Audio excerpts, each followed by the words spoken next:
জুলাই সনদ নিয়ে কোনো অপরাজনৈতিক তৎপরতা বাংলাদেশের জাতীয়তাবাদী দল রাজনৈতিকভাবে মোকাবেলা করবে। এদেশের সচেতন ছাত্র সমাজ, নাগরিক সবাই ঐক্যবদ্ধভাবে বিএনপির সাথে রয়েছে।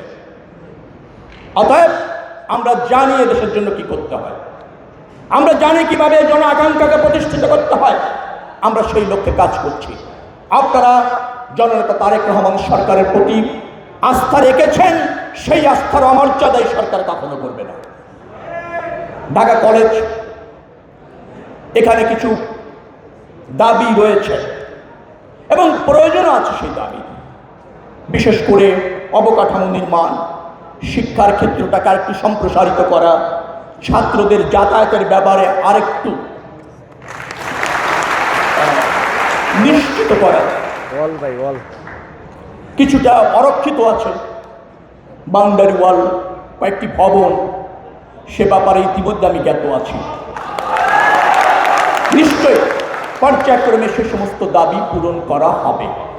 নিশ্চিতভাবে ঢাকা কলেজকে একটা উপযুক্ত শিক্ষা প্রতিষ্ঠান হিসাবে প্রতিষ্ঠিত করবার জন্য যা যা প্রয়োজন এই সরকার করবে। আমি আপনাদের নির্বাচিত জনপ্রতিনিধি, এই অঞ্চলের আমার দায় রয়েছে, অঙ্গীকার রয়েছে, জবাবদিহিতা রয়েছে। নিশ্চয়ই তার অমর্যাদা আমি করব না। আমরা যারা তরুণ ছাত্র, আমি তাদেরকে বলতে চাই, আপনারাই হচ্ছেন আগামী দিনের নেতৃত্ব। আমি জানি আপনারা অধিকার সচেতন, আমি পাশাপাশি চাইব আপনারা ন্যায্যতা সচেতন হবেন। আপনাদের জন্য কোনো জুলাই আমাদেরকে নতুন করে শানিত হতে শিখিয়েছে, সংশোধিত হতে শিখিয়েছে, সমৃদ্ধ জাতি হতে শিখিয়েছে এবং একটি ফ্যাসিবাদী সরকারের পতন নিশ্চিত হওয়ার শিক্ষা দিয়েছে।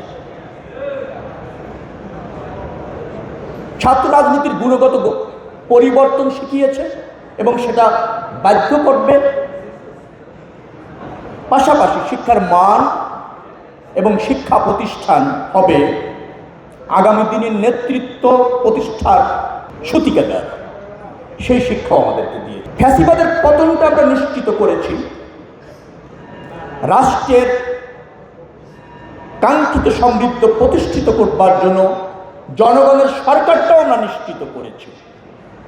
বাকি রয়েছে এই রাষ্ট্রীয় প্রতিষ্ঠান অর্থাৎ রাষ্ট্রের জনগণকে সমৃদ্ধ করা, মানসম্মত করা, শানিত করা এবং সমৃদ্ধ করা। সেই কাজে ব্রত রয়েছে জনগণ কর্তৃক নির্বাচিত সরকার এবং সেই সরকারের নেতৃত্বে রয়েছেন এদেশের গণমানুষের নেতা জনাব তারেক রহমান। আমাদের যে সমস্ত ভাইয়েরা এই জুলাই সনদে আপনার আন্দোলনে জীবন দিয়েছে, তারা জাতির শ্রেষ্ঠ সন্তান, তারা জাতির সম্পদ। এই আন্দোলন যখন হয়, বর্তমান প্রধানমন্ত্রী আমাকে ফোন করে ঢাকা মহানগর দক্ষিণের আন্দোলনের প্রধান সমন্বয়কারী দায়িত্ব দিয়েছেন। আমি প্রধান সমন্বয়কারী হিসাবে এই আন্দোলনকে বেগবান করবার জন্য যা যা করার দরকার দায়িত্বের সাথে অপকৌশল ব্যবহার করতে না পারে।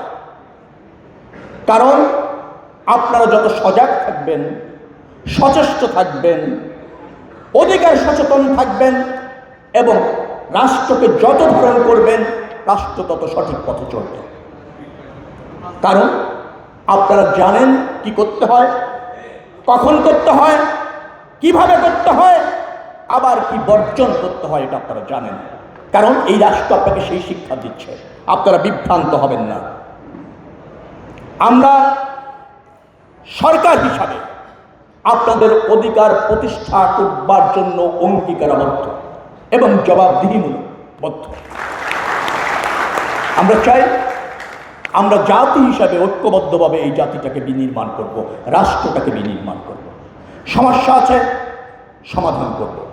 এটাও ঠিক, আমাদের কিছু সীমাবদ্ধতা আছে, সেগুলিও আমরা মেনে নেব। একটি জাতি সমৃদ্ধ হয় ধাপে ধাপে, শানিত হয় প্রারম্ভিক থেকে সমাপ্তি পর্যন্ত একটি গতি বা ধারা বজায় রেখে। আমরা ততটুকু ধৈর্য ধরব, ততটুকু সহযোগিতা করব, ততটুকু সমন্বয় করব। এটাই হচ্ছে আমাদের অঙ্গীকার। সেটি যদি হয় এই জুলাই সার্থক হবে। সেটি যদি হয় যারা জীবন দিয়েছে, রক্ত দিয়েছে, তাদের রক্ত এই দেশের জন্য দেওয়া হয়েছে, সেটা প্রমাণিত হবে।